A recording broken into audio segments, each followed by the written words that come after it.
Hello and welcome. My name is Teo Van Dor. I'm the executive producer of Time of the Sixth Sun, and I'm delighted to be joined from Vancouver by Udo Erasmus, who has kindly joined us to share all sorts of information on spirituality, science, sleep, stillness, psychedelics. That's just 5 of the topics that we covered when we chatted last time, Udo. Such a pleasure to have you with us. Thank you for being here.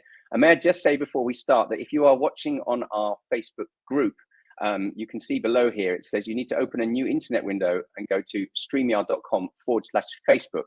And then if you allow I'm just going to show you a quick image of it.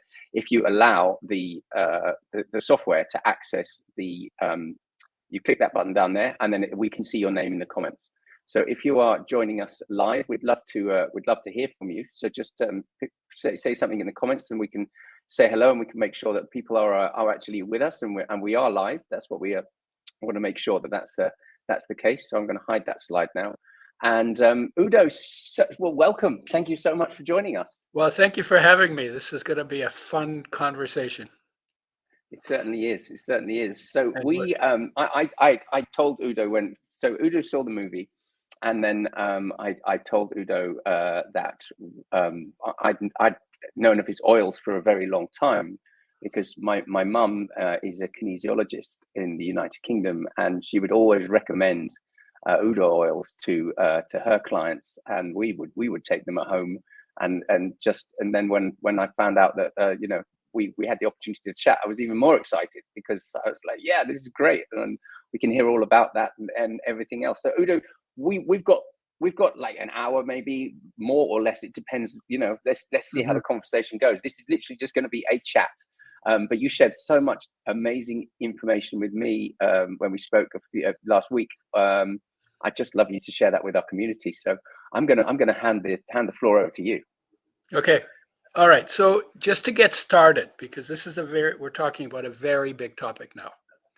Just to get started, I sometimes ask people, I point at them and I say, whose body is that? And almost everybody, except a few people who are very trippy in their head about spiritual things, most people will just say, it's my body. It's my body. And then I say, do you realize what you've just told me? No, what have I just told you? Well, you've told me that you're not the body. You are not the body, because you say, this is my body. Your body is your property, my body. If your body is your property, then who are you as the owner of the body? And then it's like, well, life owns your body.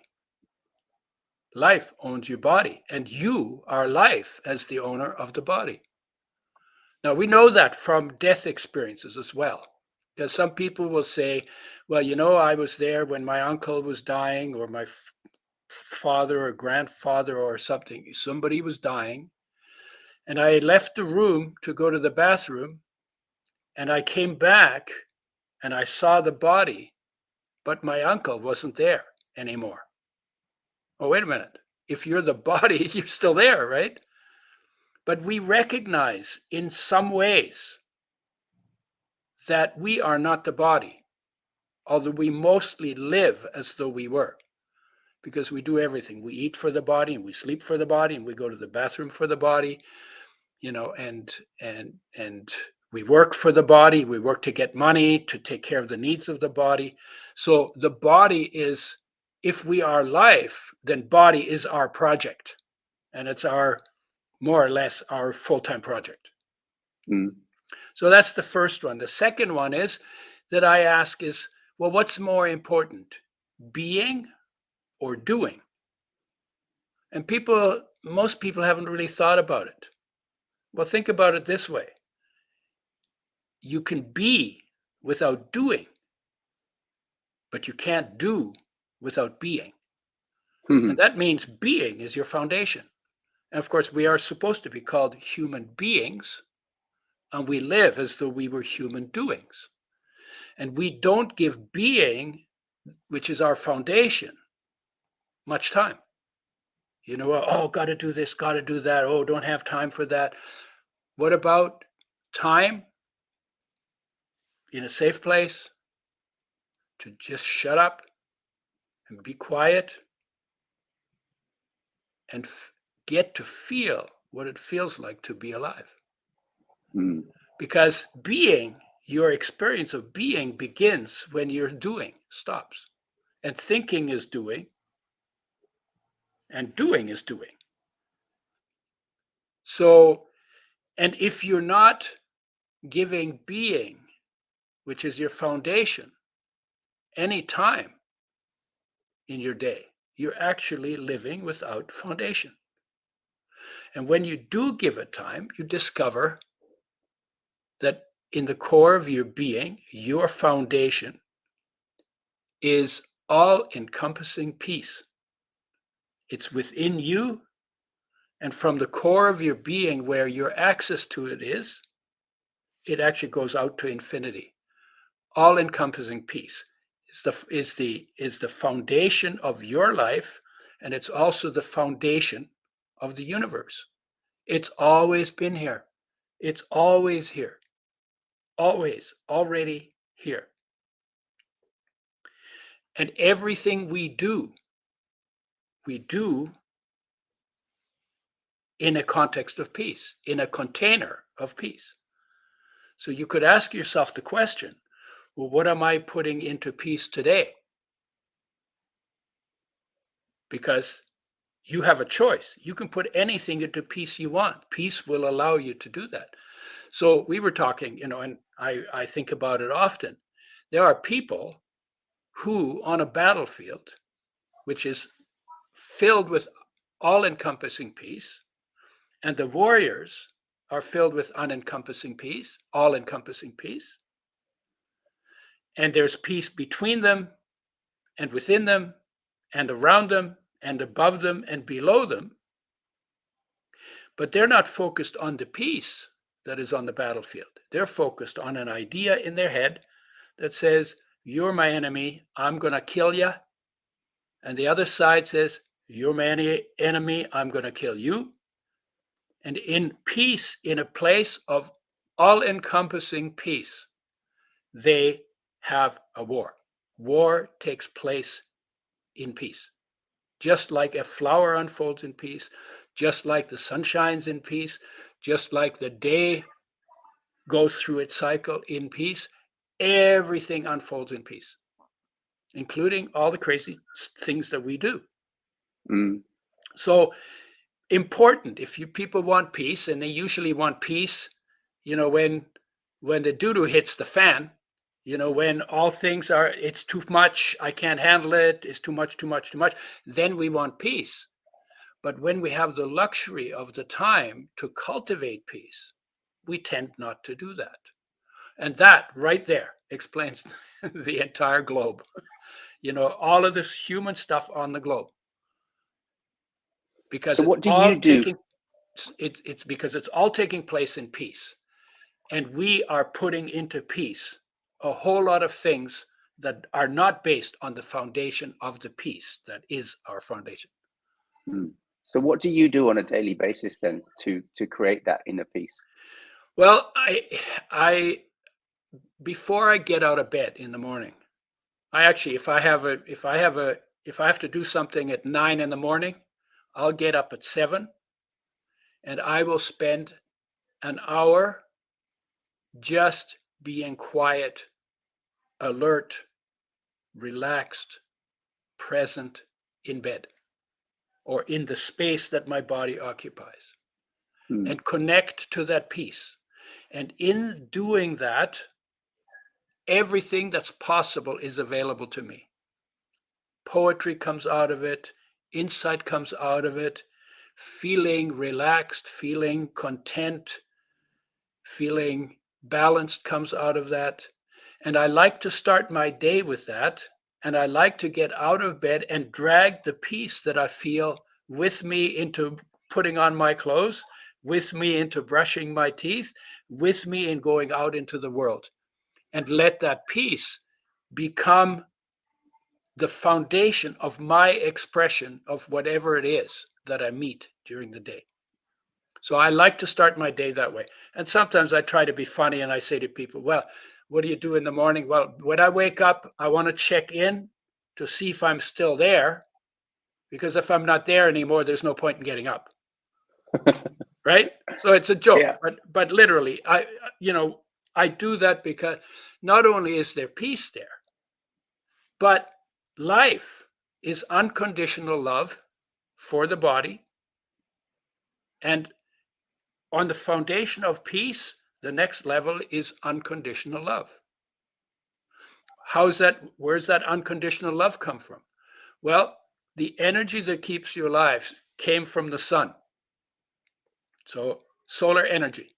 And that solar energy was absorbed into plants and excited electrons that then bonded with other electrons that put atoms together to make molecules. And that solar energy is stored in those bonds. So then some of those molecules are our food. We eat the food, it gets digested, the molecules are absorbed, fuel molecules, we call them, glucose, sugar, starch, sugar and fats are the main fuel. That goes into our cells. In our cells, those bonds are broken, and the solar energy is now released, and that's the energy that runs the body. Only now we call it life energy, but we don't often make the connection that we're actually running on sunshine. You know, I mean, there's a song, right? On sunshine, right? Yeah. Yeah, and or you are my sunshine. Well, you're not my sunshine.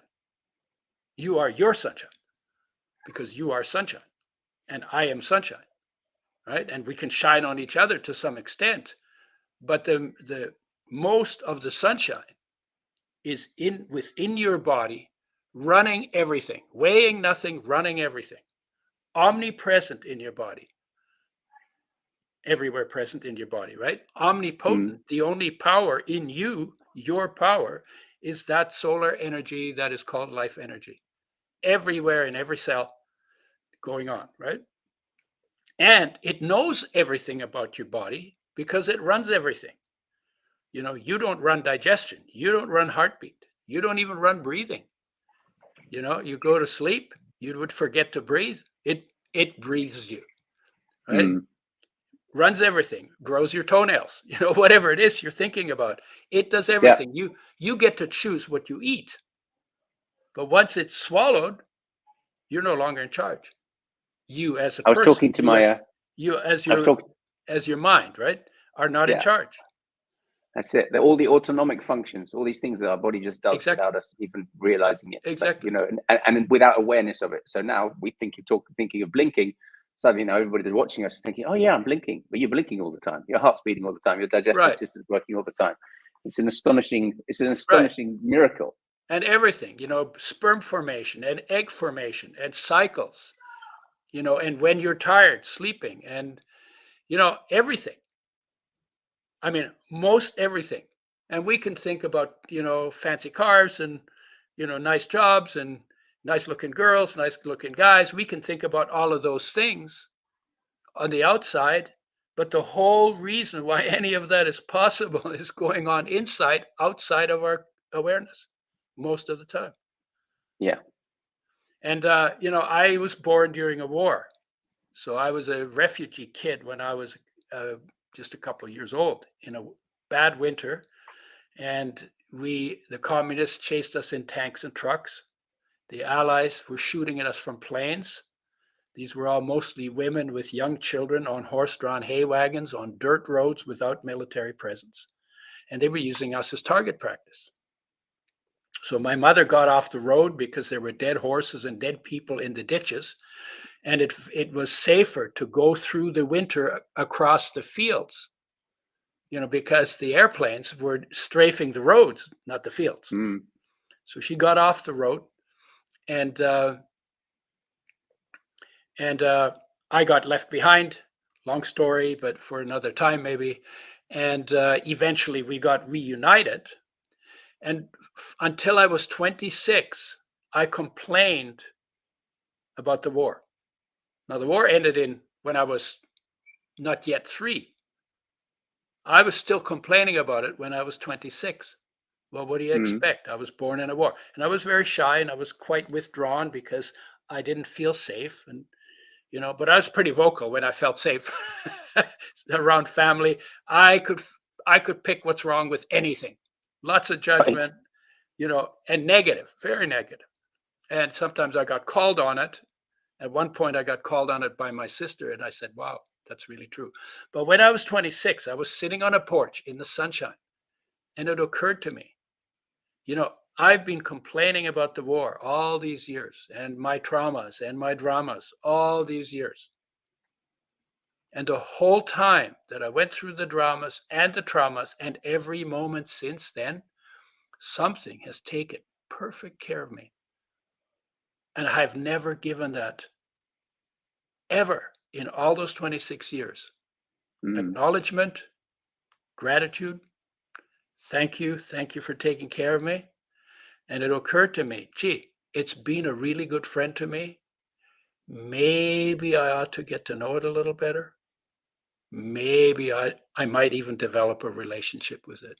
And for me, that was a big turnaround in one way, from going out there looking for everything out there and recognizing that if I brought my focus inward, I might actually discover what's taking care of me and be friends with it. Because it Mm. must be pretty awesome, because through thick and thin, it loved me unconditionally, was the And power that ran everything. what do you think the turning point was then? What was it that moment in your because in the movie we talk about it like the fruit of the rose. It's that moment where you become aware of your own consciousness and Yeah, something happens in your life that changes your trajectory. yeah. What was that moment for you then when you were Well, 26 sitting on that porch? if you think about it, I wasn't doing any practice of quiet stillness practice. I do now, but I wasn't then. But I was still on the porch in the sun, not doing anything. And the insight just showed up. It's an insight. I mean, to me, stillness is the field. Insight is the information. And that insight just showed up. It said, "Oh my God, I have never given that any acknowledgement, and maybe that would be a good idea." So that just showed up. That was the insight. Now, here's what's beautiful about insight. If I say to you, "Listen, you know, you should be more thankful. You should be more grateful to your life because, geez, your life is taking such good care of you all the time, and you never give it any." So I could say that to you, and you can say, "Yeah, that's true," or you can say, "Well, that's just you talking. Just shut up." Right? But when it's your own insight, you own it. Right? There was no that you can't have an insight and then unhave it. That's why insight is so important, because Mm. you need your answers. You need answers from your life inside, and you can create the situation that makes that more possible. Like Einstein said, he said 99 times I think and think and think and I get nothing. And then one time I get quiet and I float in silence and the answer comes to me. Mm.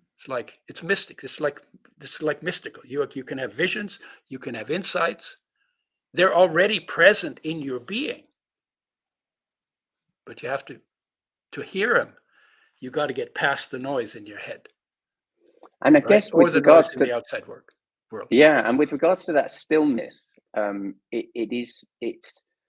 somebody asked me recently, if you had to sum up the movie in two lines, what would it be? And I said, well, the interesting thing was when Nikki Luna went to travel all around the world to visit all those amazing people, the 85 different speakers.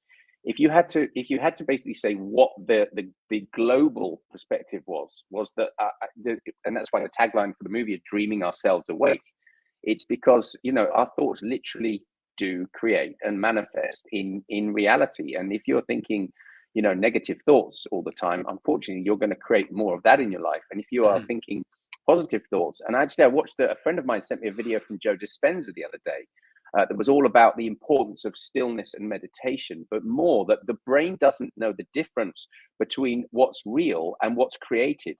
So if you spend that time in stillness in the morning, thinking about the way that you want things to be, as in thinking about the fact that, if you need to bring in more abundance, if you need a happier relationship, if you need more harmony with your kids, if you start to imagine that those things have already happened, and then he's explaining that on a quantum level, that's what happens. That's what starts to manifest. But he also says that your brain is going to trip you up, because a lot of us have been running programs for such a long time that the negative thoughts will overpower the positive thoughts. But he says it's actually just like a pet. It can be trained. The ego is like a pet. It can be trained. You just have to keep working with it and keep working with it. And eventually that becomes the new pattern.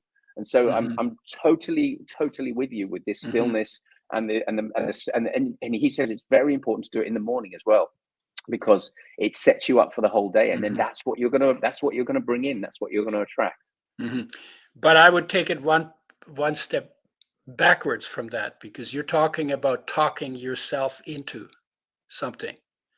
I'm talking about getting out of your thinking, because your thinking, you could say your mind is 50% for you and 50% against you. And if you have a positive thought, that implies a negative thought. And if you have a negative thought, that implies a positive thought.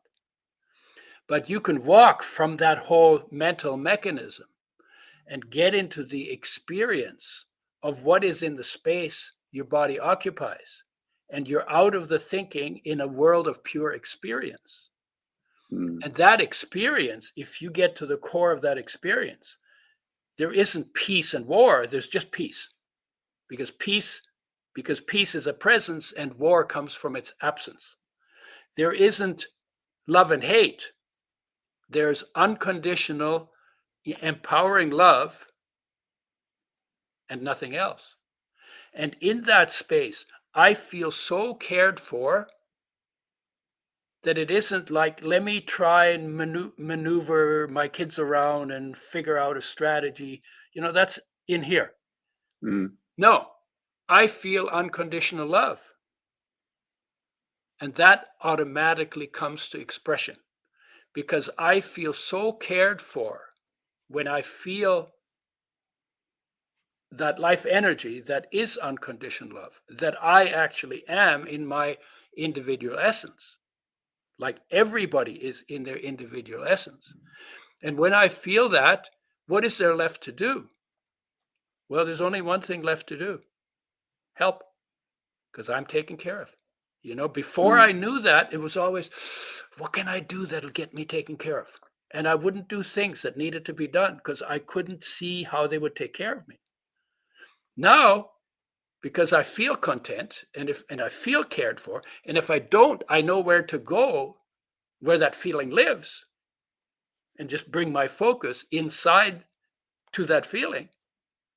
That's existent. It's not conditional. It doesn't come from money. It doesn't come from status. It doesn't come from anything. It is just the nature of my nature. So then I'm in that place. And because it's not about me anymore, now I can understand my child's problem if there's a problem. Now I can address it, because fundamentally what the child needs is love, just like me. And then I can be a pillar or a stable place for that kid that brings them love when they need it, when they get, in their learning and they get into the world and then they get confused. I can be that foundation for them. I can be that safe place for them. I can be that stability for them. I can be that love and that care for them, right? And so I want to go beyond the mental, because I don't want to just create a formula. I want to be deeper than that, more solid than that. And the beauty, the incredible beauty is in 8 billion people on this planet, that all-encompassing peace and that unconditional love and those insights that they need for living are already there. They're already there. So when, instead of going to an expert, how should I raise my kid? No, ask this expert. Ask this expert. And the answer is always going to be, well, treat them with love, right? Right? And give them a space where whatever they do and over all the consequences, the learning that they do from their activities, give it a space in which they can sort that through, in which they can learn from their experiences and be a model for them of the possibility of living fulfilled, unconditionally loved too. Because if as a parent you don't model that, then you're kind of closing a door for your kids on something that is going to be extraordinarily important in living a good life. Not about money, but about presence. The treasure is life, and you got that treasure with conception. And dig out the treasure. You know, treasures are hidden, right? So you got to do a little digging. So bringing your focus inside is the digging. That's the homework, right? So, yeah, and and then it becomes easy because then I don't have to figure it out, because love is a natural expression. Love into the world. You know, I call this inspired purpose. Your shine of love into the world because you yourself are living in that shine. And that requires the stillness practice, right? And I said, and then the issue is, if you know that that's true, that there's peace within you and that there's love within you and that you can draw on them, then whenever you get caught out, because that's easy enough, we get distracted or somebody does something, we want to blame them, or we try to ignore it if, something else, we forget that. Whenever you get caught out and you recognize it, all you do is, okay, yeah, that's right. I know the love is here. I know the peace is here. Let me just check in. And then you start over, and every time you lose it, so you set the standard, unconditional love and all-encompassing peace is the goal within which I want to live, right? And then every time I don't live there, so I'm going to fail lots, every day, hundreds of times maybe, but every time, if I set the standard and I hold to that standard and I don't ever let go of that standard, like we excuse ourselves, well, what do you think? I'm a sinner, I'm a whatever, and then that's just the excuse for keeping doing it. Set the standard, hold the standard of the masters and work toward that standard. And every time you fail, you learn something. And every time you learn something, you're a step closer to living fully present in that peace, in that love, and in that inspired purpose. And if 8 billion people lived in the peace that is their foundation and the unconditional empowering love that is their life, their individual essence, and the inspired purpose that is the shine of that into the world, what do you think the world would look like? I think the animals would be safer too, and the plants would be safer too, because out of peace and love and inspiration, that comes to expression, and the world we build out of that looks very different.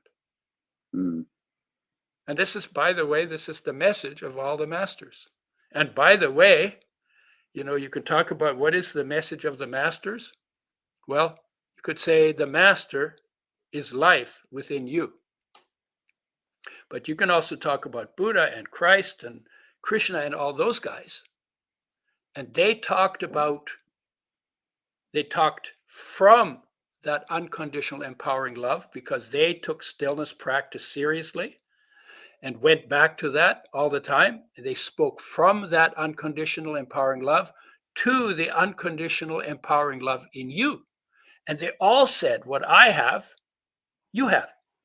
None of them said, I'm perfect and you're really screwed up. None of them said that. No, they were teachers of human nature, and they were so fully present in their own nature that they could talk to people about it and that they could talk to people from it. And that's why people loved them so much, because the feeling around all-encompassing peace and unconditional empowering love is a really, really, really good feeling. And if you can't get to it in yourself, then you're going to be attracted to other people who might have a little more of it, because there's a thirst in every human being for that completion, for that wholeness, for that fulfillment, for that love, for that peace, and for that sense of purpose. That's our greatest calling. Only we experience it as a heartache. But let me take a breath here, just because I don't want to just roll on here forever. It's becoming clearer and clearer to me as I get older, that importance of stopping, and I feel that it's becoming harder and harder. I watch from my children, because I've got two boys, they're 13 and 10, and the amount of distractions that they have that I didn't have as a child, and that you wouldn't have had as a child, and obviously one generation below you. It's quite astonishing. I mean, it's non-stop with with Facebook, with TikTok, with Instagram, with keeping up with appearances, with just it. And I read this beautiful book that said email, even receiving email, is like the equivalent of the postman coming 80 times a day. So, for my grandparents' generation, the postman would arrive in the morning with a bag, with some letters. You'd open the letters, you deal with it, and then that was done. Whereas, email is, and our phones, it's equivalent to just the interruption all day long. And it's getting harder and harder to find that place of stillness, which makes it even more important. Which makes it important to teach, and especially, teaching kids in school. And I love the fact that they're now starting to teach mindfulness. And they're starting to teach children, how to sit and how just to be with their own thoughts, because the feeling of needing to be distracted. I mean, I see it with my own kids, and we really try hard not to have them as that tech generation. But then you also don't want to be the naggy parent. It's just a very fine line to tread. Well, I wanted to say two things. First one is, yes, there are more distractions today than there were when I was a kid. But you know what? The problem is not any different, because you only need one distraction to get lost. And we had more than one distraction.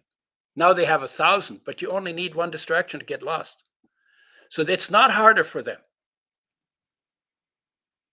because it only takes one distraction. And whether it's TikTok, or it's this call, or the next call, or the next email, distraction is distraction. And you have people who lived in monasteries, and they got distracted by leaf fluttering in the breeze, or a pretty girl going by, after they had said chastity, poverty, and obedience, right?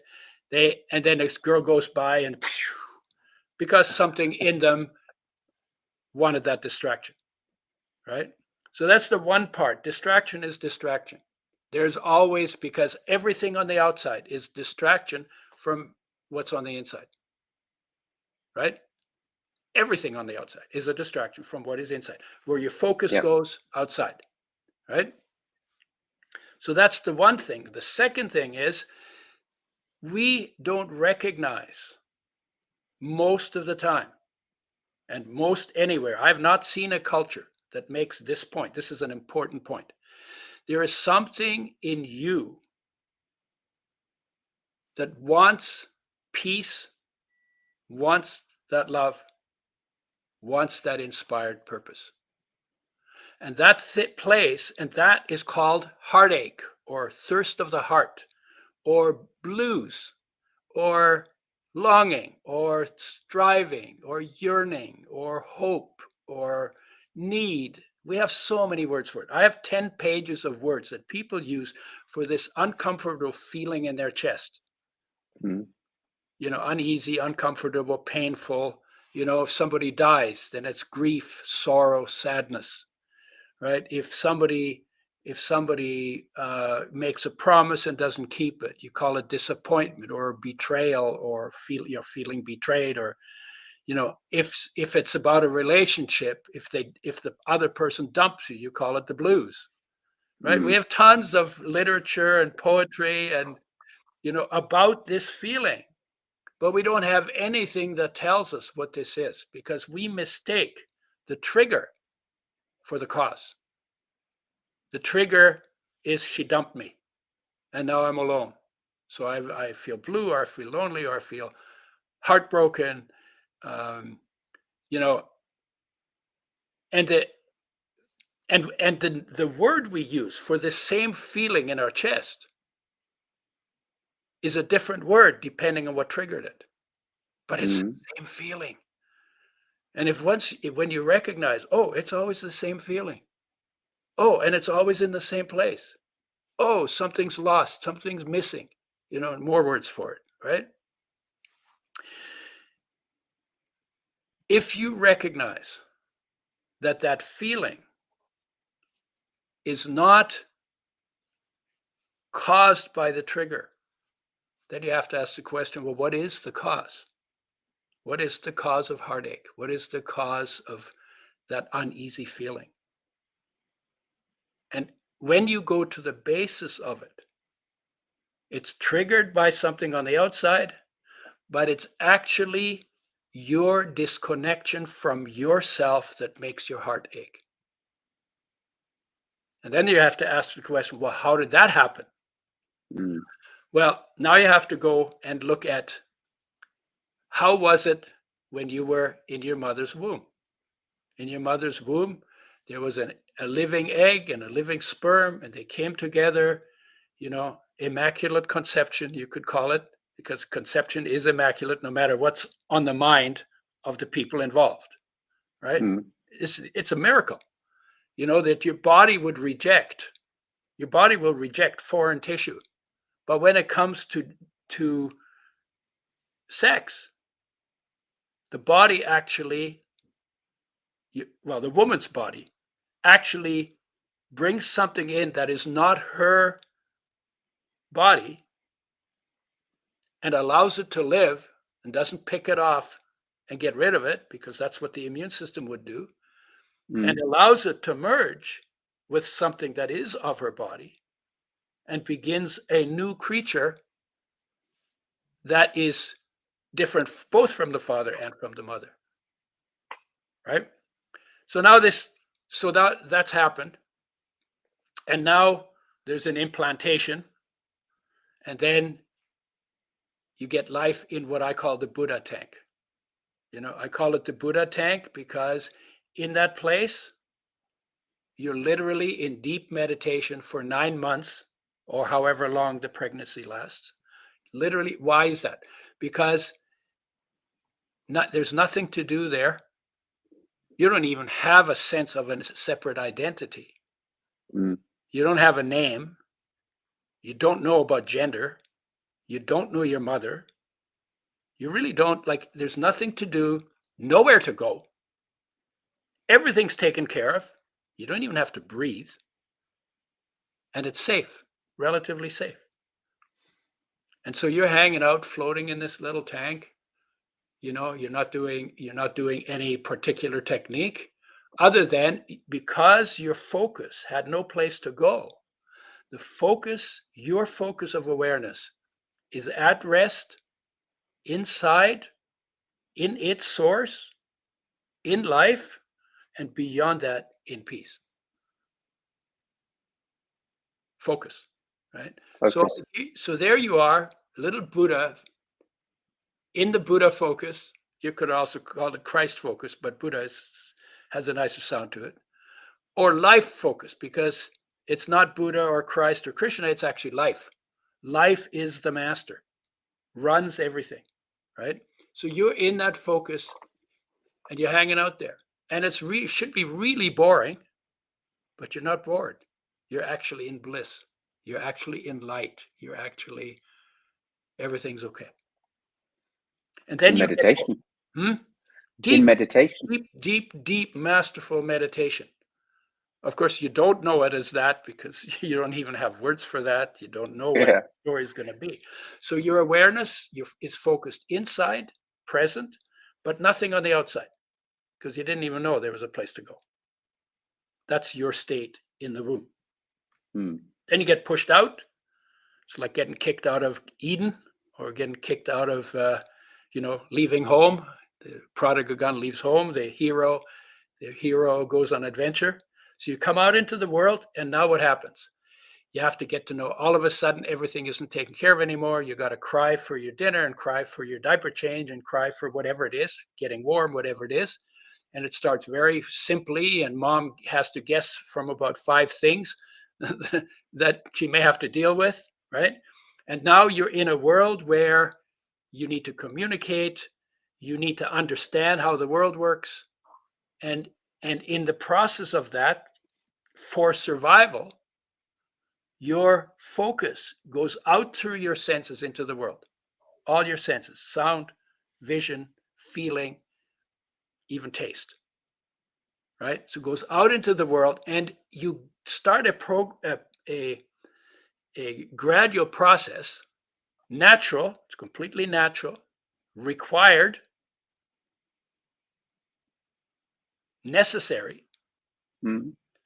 process of externalizing the focus of your awareness through your senses into the world. The moment something changes out there, you get drawn to it. Is this friend? Is this foe? Or is it irrelevant? And you have to be pretty quick to assess it. And then you have to learn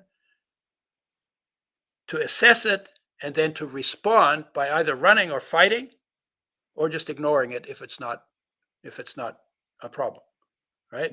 So in that process, you gradually go from being present inside, absent outside in your focus, to being present outside and absent inside.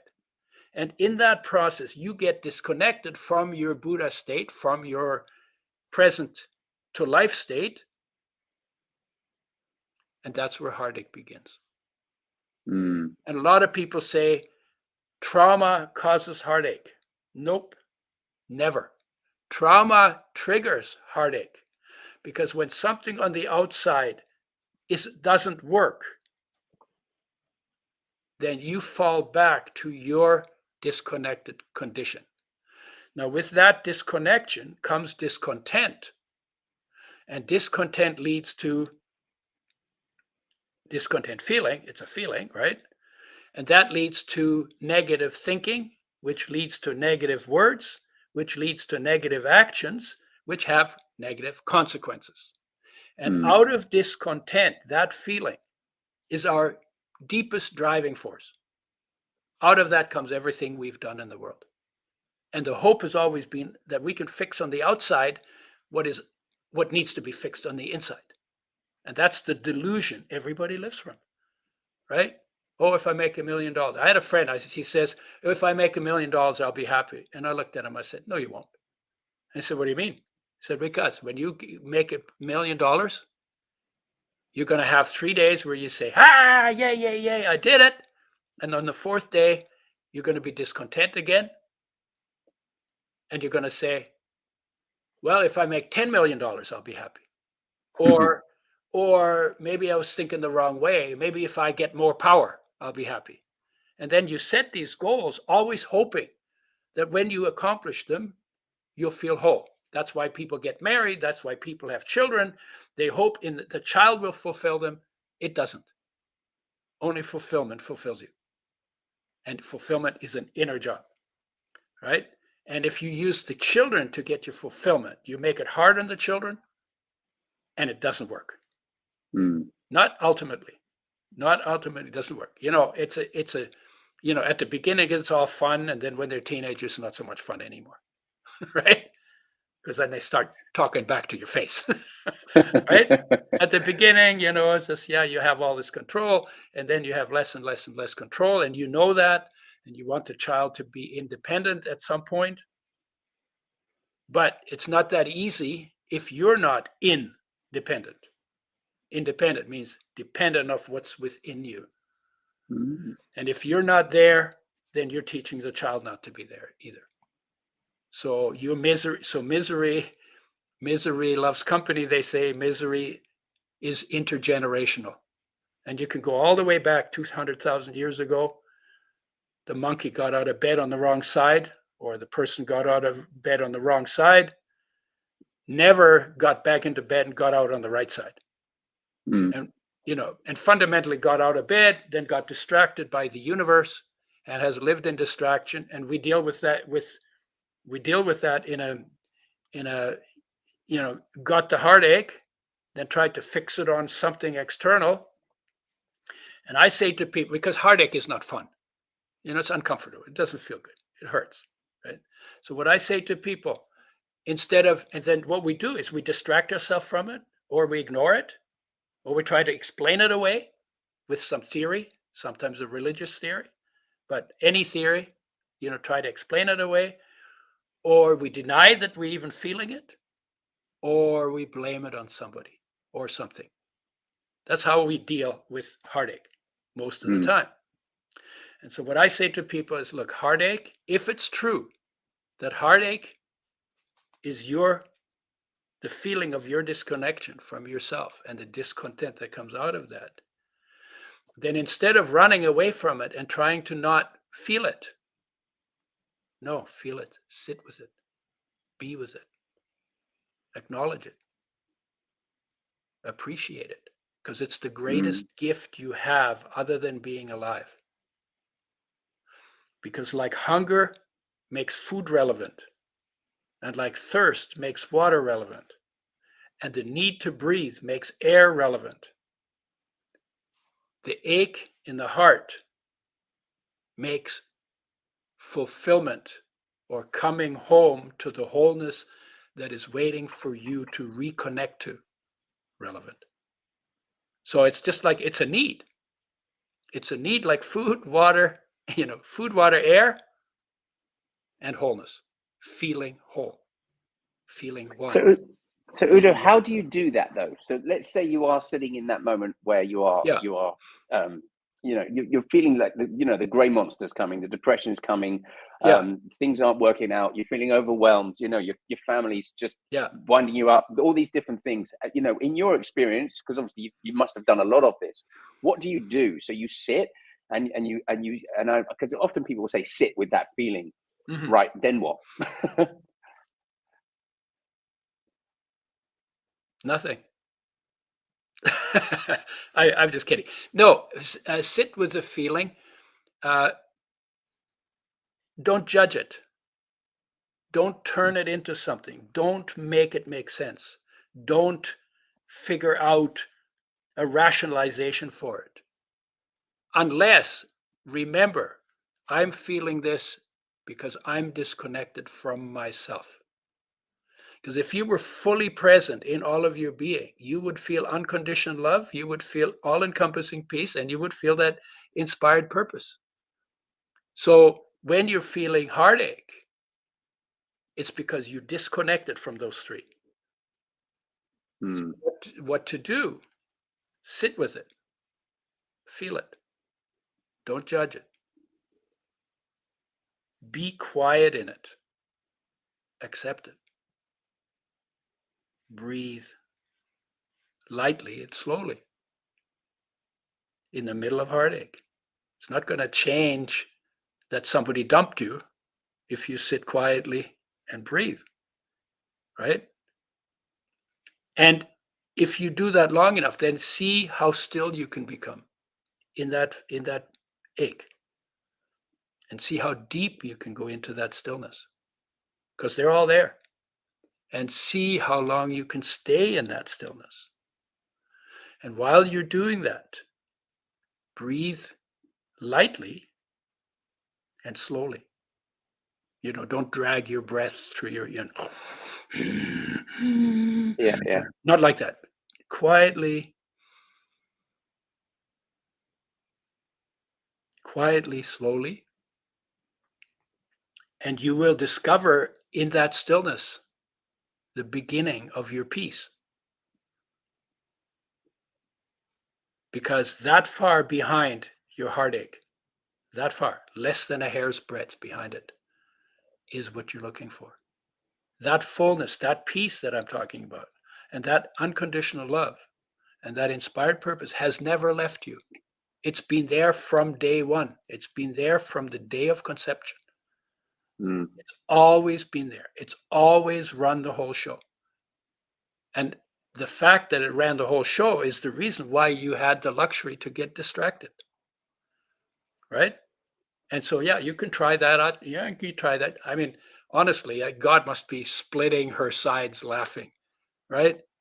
All of the crazy things we do to try and feel good when feeling good has always been there. has always been there, has never left you for a single moment, ever, Mm.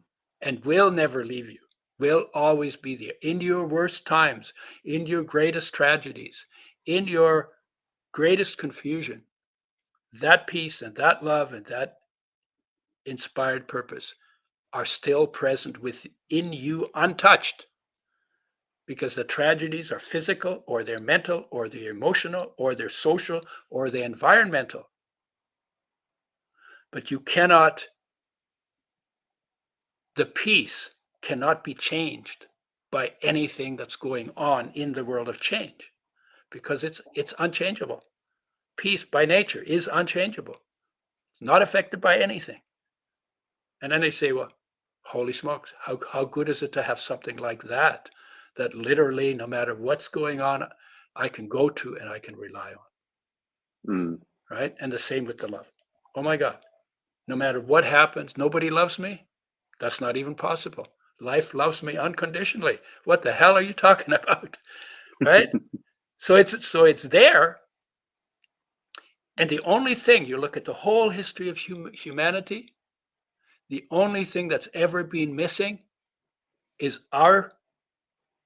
us as individuals being willing to spend quiet time with ourselves in a safe place, and to cultivate and to deepen and to practice and to become really good at staying in that incredible gift that came with life, that came with fertilization of the egg, that came, that brought us into the world, that sustains us through our whole life, and that we will eventually, when the body dissolves, we will dissolve into that peace, that love, that unconditional, or that inspired purpose.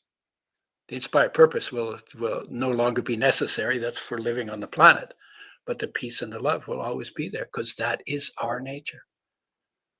And there's no getting away from that. That will, it doesn't matter what anybody says, doesn't matter what anybody tells you, a politician or a religious leader says.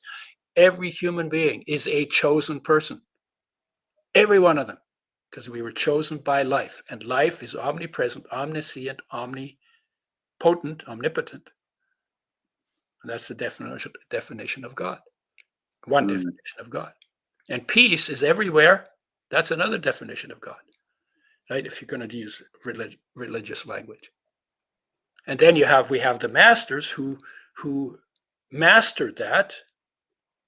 And the recommendation they made, they didn't say it this way, but the recommendation they made, master what the masters mastered what I mastered.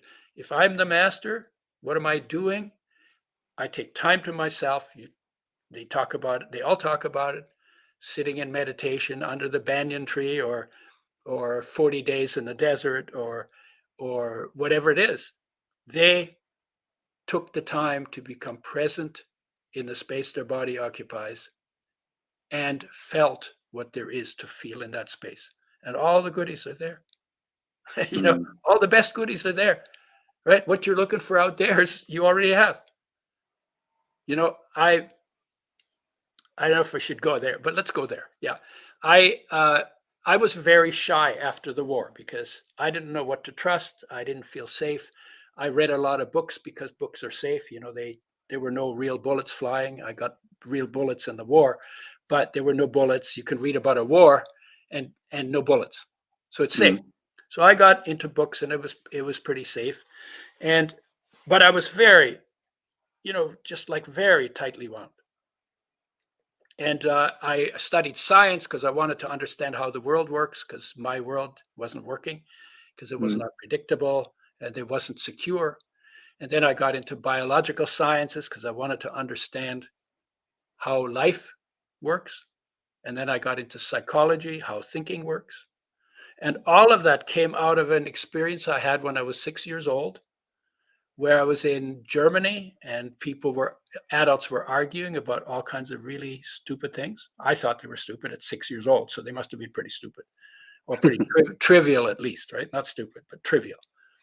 And it always made me uncomfortable, because the tone, right? The tone was aggressive. The tone was mean. The tone was disparaging, So I didn't like the tone. It made me uneasy. And I said, it occurred to me, there must be a way that human beings can live in harmony together. And this little cocky voice says, I'm going to find out how. 6-year-old, don't know how complicated the world is, right? I'm going to find out how. So all of this learning that I did kind of was always in the presence, in the service of how could people live together in harmony. That's been my driver all my life, in one way or another. I've got distracted from it and did other things too, but that's always been there. As there must be a way that is possible, and I'm going to find out how. And how is, it's actually not that complicated, and a 6-year-old can understand it, because all we need is to take the time to get quiet in a safe place and bring the focus into the center of the space that our body occupies. And imagine if 8 billion people did that 1 hour a day, or even 20 minutes a day, or even 5 minutes a day.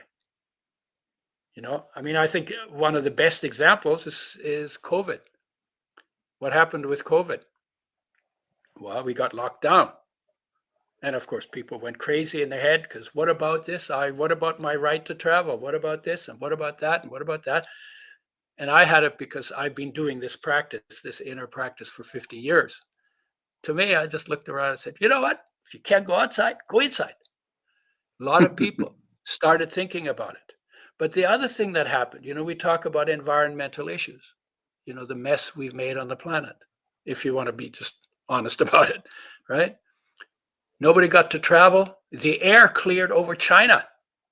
It got clean over China.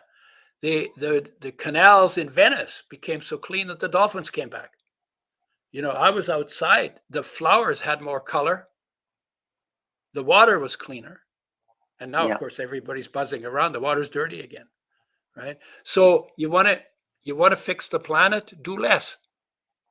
Actually, do less, right?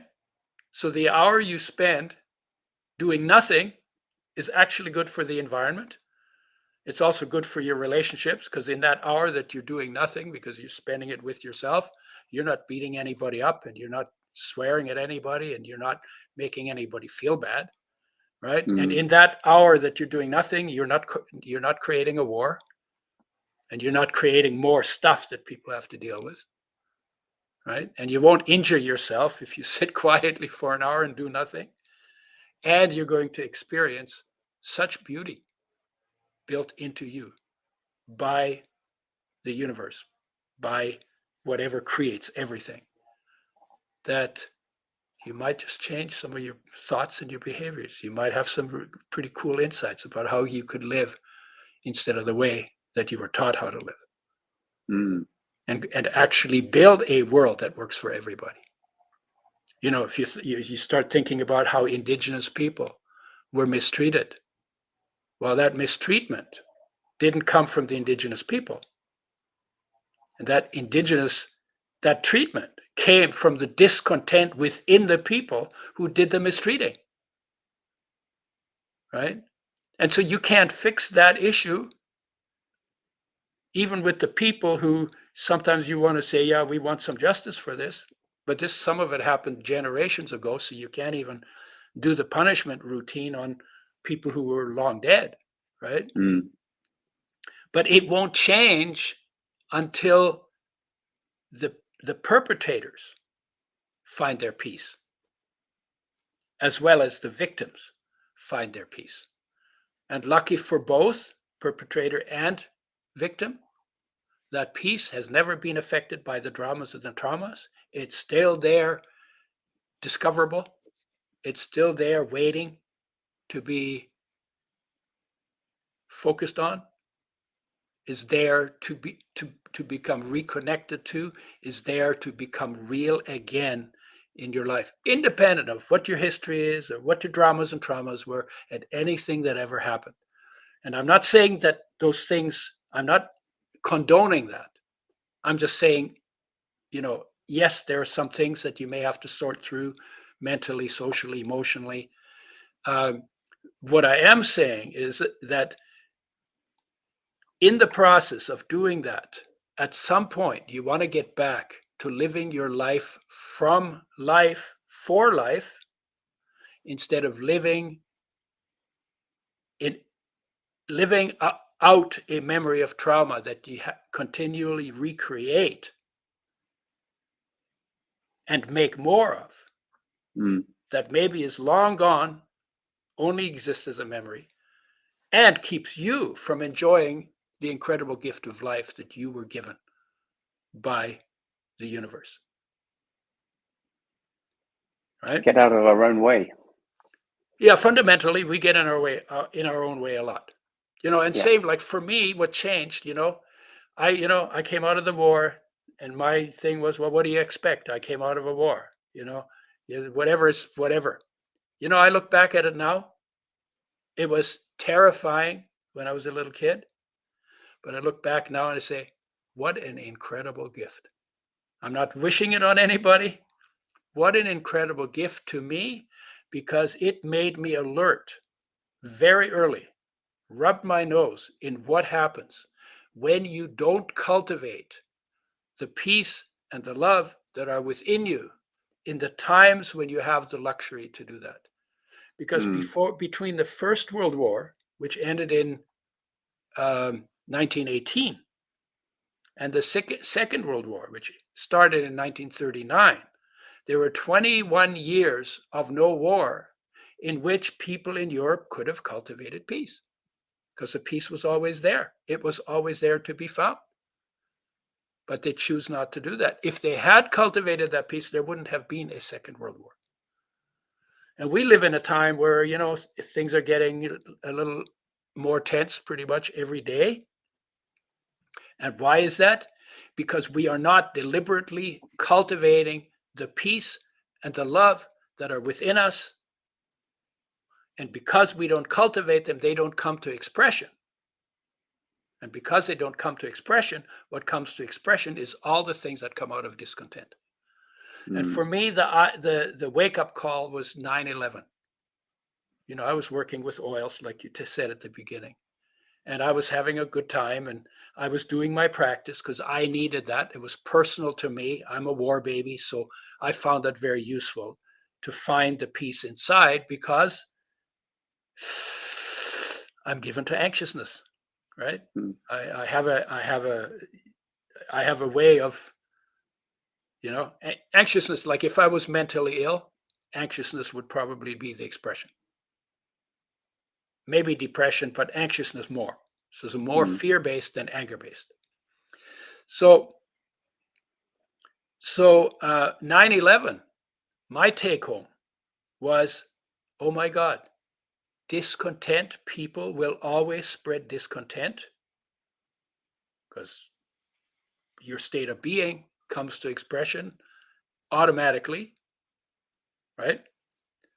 And if people who know what contentment is, and I claim to be one of those people, if we don't do more to spread contentment than the discontent people do to spread discontent, guess where we're headed? And at that point, it was like, oh my God, this has to be public. Encouraging people to go to the peace that's already within them, to go to the love that is already within them, and to begin to treat themselves and other people as an expression of that peace and that love, and learning to help each other instead of hurting each other, all within the realm of possibility, only based on our state of mind. Oh my God, this has to be public. And so I began to do what I'm doing now, and then I had to figure out how to talk about it, because it has to be based on reality. It can't be based on fantasy. But it's not the fantasy. It's real when I experience it. I'm not talking myself into it. I'm actually getting out of talking to go into it. And it's there, and it's so deep. I have never seen the bottom of it. So I don't know how deeply I can go into it, both the peace and the love and the insights. I have insights every day that come out of a clean place, that don't come out of trying to figure something out, just insights. And so, we can completely change what's going on in the world, but it begins by changing our state of being. Not an emotion. A state of being has no thoughts attached to it. They're unconditional. States of being are unconditional, and emotional states are conditional. They always have mental content. So this can't be an emotional state. This has to be a state of being. And the state of being, call it peace, call it love, call it contentment, call it magnificence, call it joy, same state of being that we are filled with. And all we need is to bring the focus to what's already there. Change of focus. Change your focus is, if somebody is, this is a good one.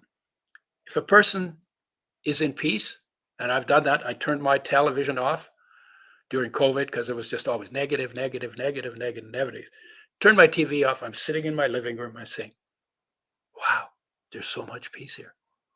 I hadn't really noticed because I was always turning on the noise. And of course, the news is always negative.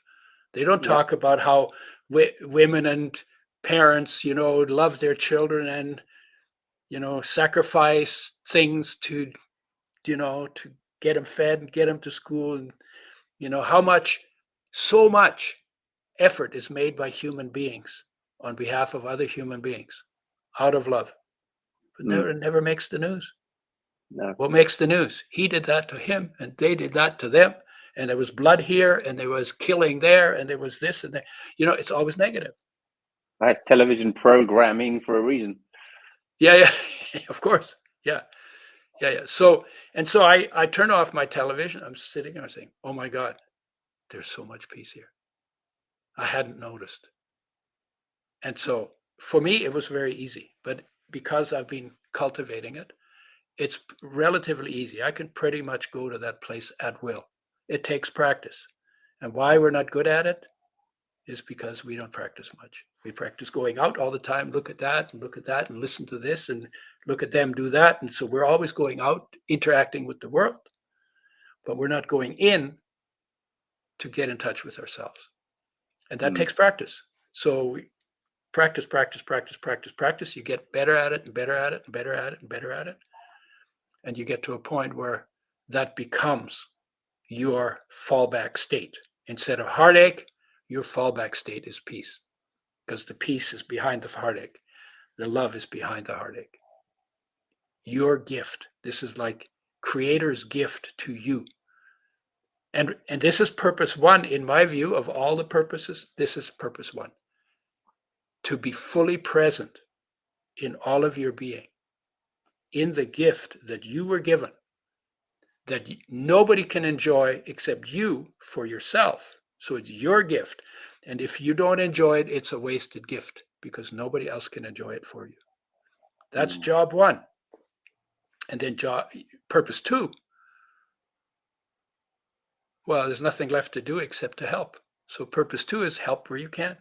And the deeper you go into the magnificence and the richness of your being, the more talents and the more ways that you have to be able to help other people.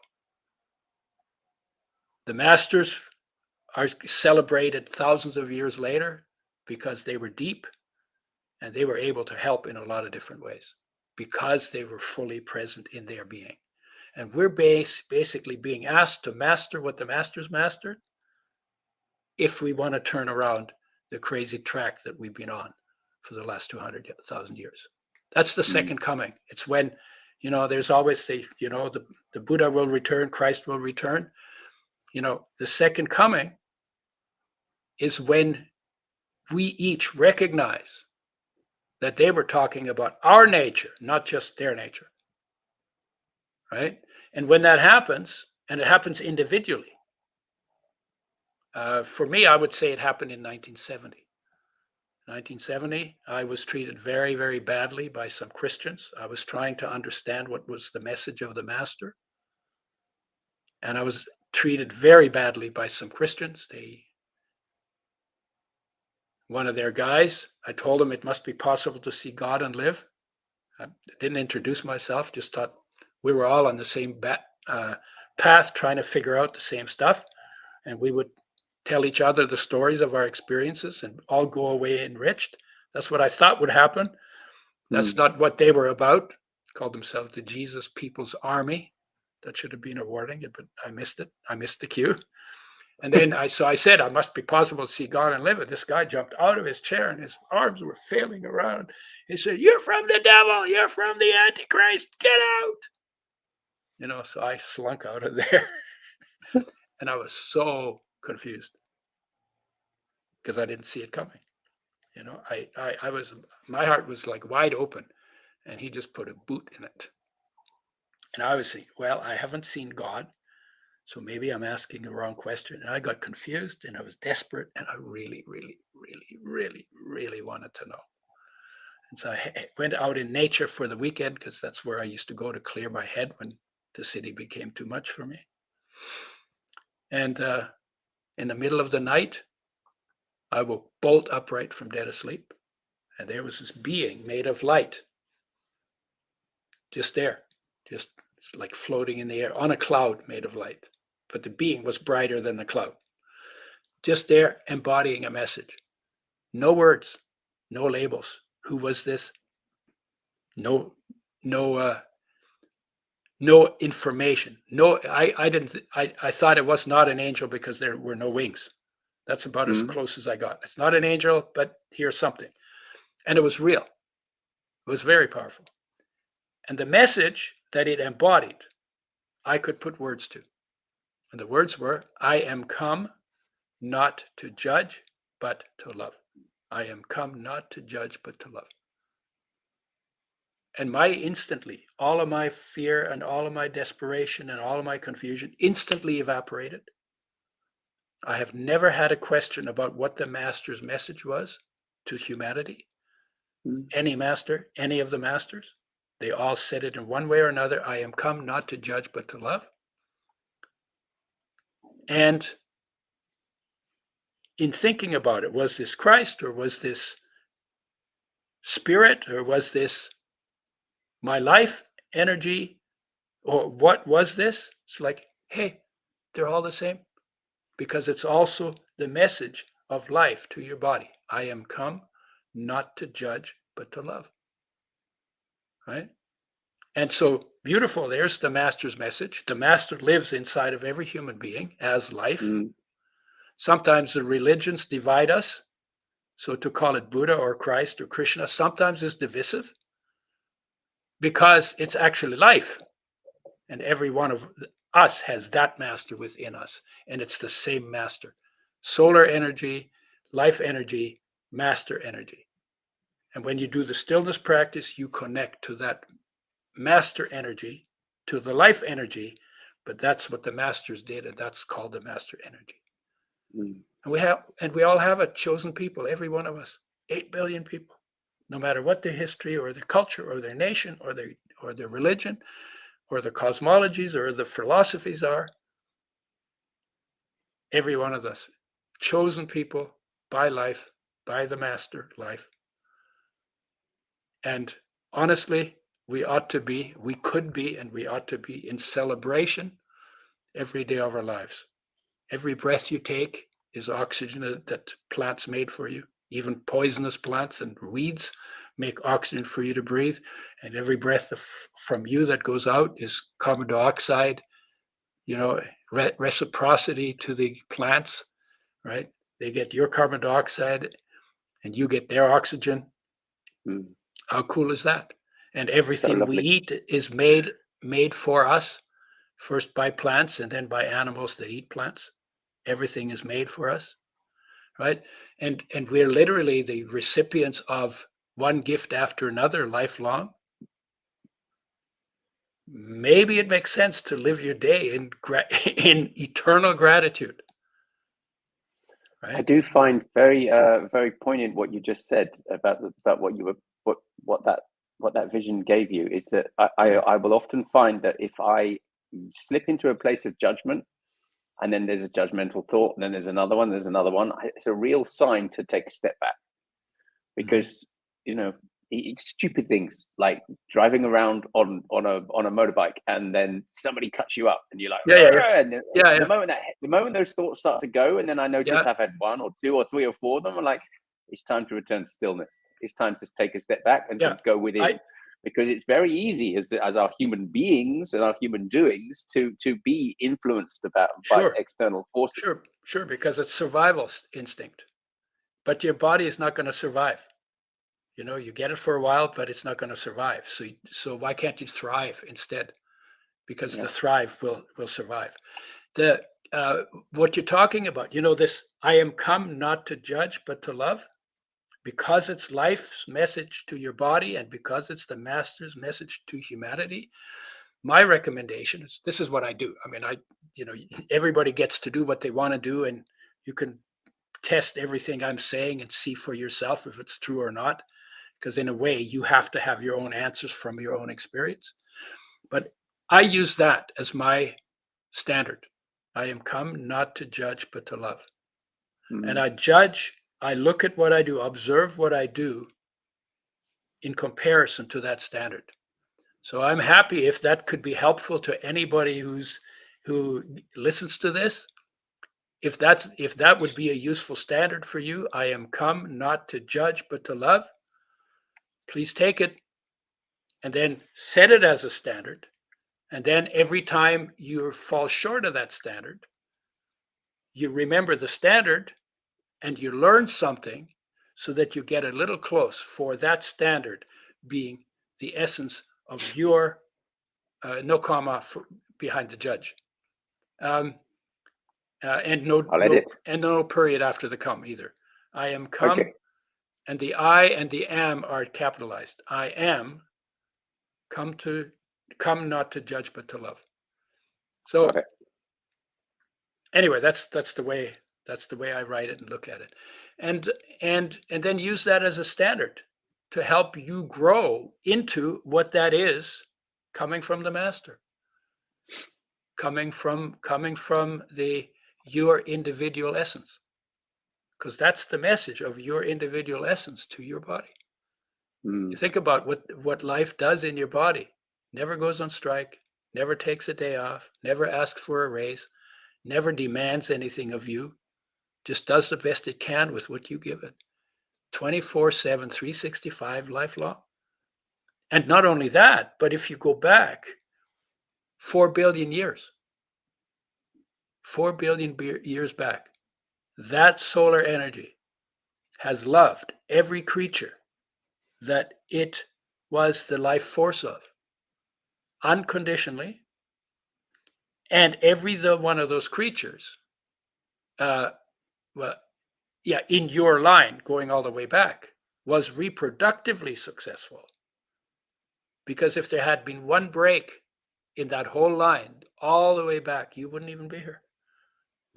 So you are the heir of a successful line of reproductive successes, and all the rest that goes with it, parenting successes, and adaptation successes, and on and on and on, all the way back to the beginning. Yeah, there's the line in the movie that I am the living hope of, or you are the living hope of all of your ancestors. And or I am the only reason why all of my ancestors were alive. Right now, I am the only reason, and maybe my kids will be the next reason why I, as an ancestor, was alive. Right. So, it's huge, and it's so uncomplicated. It's all in the nature of things. It's in the nature of nature. It's in human nature, and it's all there. And it doesn't. And it takes less than doing anything than get with it, because you want to do nothing. They say, be still and know that I am God, right? Be still and know that I am God. It's one of the sayings. If you sit still enough, you discover something so deep and so beautiful and so awesome within your body, that you'll probably be amazed for the rest of your life. Oh my God, that's so amazing. Oh my God. Why would I want to hurt anybody? Why, why would I feel entitled? Because you live by grace. There's it's beautiful. It's a miracle. I mean, yeah, the whole of life is a 100%. miracle. 100%. Everything, just breathing is a miracle. Everything's a miracle. There's a doctor in the UK. I really like this story. And he studied what was the last utterance of people as they died, as they were dying. The last thing they said. What was the last thing they said? What do you think it might have been? I would imagine it must be something miraculous. What a gift. Tell me. No, the last thing that people said as they died most often was, "Oh shit." And so I started thinking, well, why would that be the last utterance? I love when I hear stories that don't make sense. And I started thinking about it. Why would they say, "Oh shit"? Because we live our lives like we were in control. I made myself rich. I. It's like if it was really just I, well, then you must have had sex with yourself to make your body. And then you made all the roads that you travel on, and you made all the airplanes that you fly in, and you made the society that you live in, and you created the mountains. I made myself, right? So we take so much pride in what we do.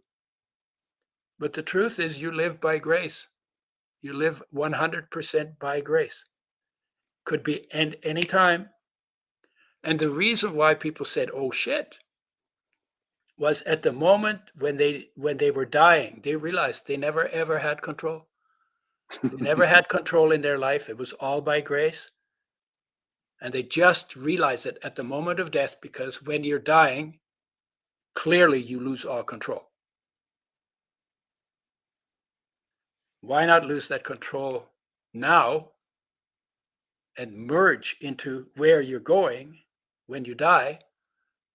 Because it's that love and that peace that are your essence. You can't separate from your essence other than in your mind, in your focus.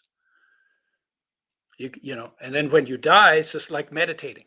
Your focus withdraws from the surfaces of things, and it withdraws from your thoughts, and then it withdraws from your body, and it goes into energy, and then goes through that energy into that all-encompassing peace.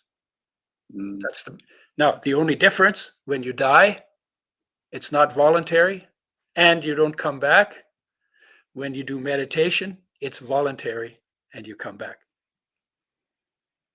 And then the other thing, if you could stay aware when you go to sleep, you would find out that every night when you sleep, you go into that deep meditation. You also have dreams sometimes, but you go into that place. So you die when you're sleeping, you die when you're dying, and you die when you're doing meditation. And you were in that state as a fetus in your mother's womb. Same state. So we're in it a lot. Why not get to know it a little better? It's a lovely way of thinking about it. It's a lovely way of thinking about it. Yeah. Actually. Yeah. Yeah. So and people say, "Oh, I tried meditation. It was really boring. I can't do it. It's really boring." So I say, fall in love with the boredom, and notice how peaceful it is in the boredom. Because what happens is you start sitting still, and then because you're addicted to doing, it's hard at first. But when you get, and it gets quiet and there's nothing going on, then there's like something in you that says, there should be something going on, right? So then you don't want to go to where there's nothing going on. But you're actually on the right track, because you're almost out of your addiction. You're already into a quiet place, because boredom is very quiet. And you haven't quite made it to the light yet, or to the peace yet. Well, you haven't. You're even partly in that peace, right? And I say, no, stay with it. Go a little bit deeper. Go a little bit deeper. Sit through your mind driving you nuts. Because when you let go of your mind, you're in peace. If you could put all your thoughts to sleep, you would be enlightened right now. Right? Because between us and the mastery of presence is just all the thoughts, all the beliefs we have. I have a very good friend, a teacher, the one who taught me how to do the inner practice. He says, there's nothing wrong with beliefs as long as you don't believe them. It's like, oh my God, that nails it. And Tony Robbins says, everything you believe is not true. Nothing you believe is true. The first time he said it, I heard it, but it's like the second time he said it, the second time he said that, nothing you believe is true. It's like, oh my God, if nothing I believe is true, I can create it any way I want. And what we do with our thoughts set the direction in which we go. They set the limits where we don't go. And because of that, they give us the track that goes to our goals, our outcomes, our destinations, and our destinies. Right? And it's kind of the instructions we, in our ignorance, give to life about how our life should proceed. And then life runs it, because life is the power that makes it happen. But taking instruction from the mind, and the mind should probably not be allowed legally to give instructions. Right? Especially all the different parts of the brain. Once you start to research that and you understand, all these different parts of the brain that are actually running the show, it's fascinating. Yeah. And the only place where you have thoughts in the cortex. Right? So you want to get out of your thoughts. The cortex will always think, because that's its job. So you don't want to quiet your thoughts. No. Walk from them. How do you do that? Well, if you feel your bum on the chair you're sitting on, there's no thoughts there. If you focus on the feeling of your feet on the floor, no thought there. If you pinch yourself in the, in your hand, no thoughts there. You feel something, but there's no thoughts there. There's only thoughts in that cortex. So if you follow your breathing, there are no thoughts in your breath. So getting out of your thoughts is not difficult. And getting to that peace and love is not difficult. The more you do it, the more you like it. The more you do it, the better, the deeper you'll go. And the more you do it, the better it will be for the quality of your life. Yeah. And it comes back to the breath. I don't know if you noticed when you watched the movie, but Nikki put a breath. So she asked Jeffrey Hoppe, who channeled Tobias in the film, just to breathe. And the entire 108 minutes of the movie, there is an inhale and an exhale going on underneath the dialogue, and a lot of people don't notice. You mean as a sound? As a sound. Okay, actually I didn't notice it. I didn't notice it.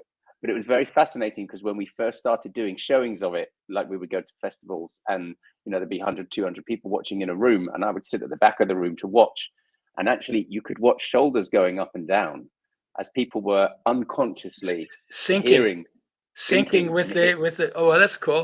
And hearing the breath. Yeah. So I think that's another reason why people really enjoy the movie, because actually it almost puts them into a meditative state, because the breath is just being heard on a subconscious or unconscious level. So it's very and every meditation, every inner stillness practice has as one of its features following your breath. And sometimes they push and pull it, and sometimes they stop and they do 1, 2, 3, 4 and all of that. But probably the best way is not to focus on it by counting, but just follow it coming in and stopping and then going out and then stopping and coming in, and just follow the cycle. Slow it down a little bit, lighten it a little bit. And that can put you in a beautiful peace and love state. Yeah. Yeah, it's amazing. I mean, it's so simple in a way. But what we've done is we have uh, specialized on focusing awareness in our thinking instead of anywhere else. Mm. And that's the addiction that we've been trained in, that we need to break if we want peace and love in our life, and if we want to stop the craziness that's about to eat us, and turn it into something that we'd be proud to pass on to our children and to our neighbors and to ourselves. It's been fascinating, Udo. Thank you so much for taking time out of your very busy schedule to share that with the Time of the Sixth Sun community. Really has been very enjoyable. I can't believe that 90 minutes has gone past. That's when you know things are beautifully in flow, because it seems much faster than that. So thank you. So if you'd like to find out more about Udo and also the amazing oils and his entire healthcare range that he has on offer, you can go to udoerasmus.com. And also udoschoice.com, UDOS choice.com. I think there's a link to that from your main site. So probably, you can go straight across that. And if you're finding this video on YouTube or on Facebook and you've not had a chance to see our movie, it's available for free. Also, the 8-part documentary series at timeofthesixthsunlaunch.com. Very cool, and I'm glad I watched it. It's really nice too to see. I mean, in a way, what I'm saying is not that different from what everybody who has a little wisdom from either tradition or whatever has to say about the time we're living in, and what the solution to making it a good one actually is. So I got to give you credit for the time it took to put that together. It's quite extraordinary, and it's quite different from most movies that I've seen. And it's really nice to get a collection of these people coming with the best they have to offer, you know, because there's nothing better that we can offer than to bring that beauty that lives us into the world more. Thank you, Udo, and thank you for sharing, and thank you to every one of you that have been commenting and been watching with us over the last 90 minutes, and any of you that are watching it on a replay. Susan's asking, will there be a replay of this? Yes, you can just go to the same link on Facebook and on YouTube, and the replays automatically get uploaded, as long as the technology works. That's always the tricky bit. But YouTube always works. Sometimes Facebook's a little bit tricky. But Udo, YouTube, thank you. Thank you. It's been an absolute blessing to have you with us, and thank you for everybody for joining us, and thank you for your time. See you soon. Bye-bye. Thank you. Hope this is helpful. Thank you.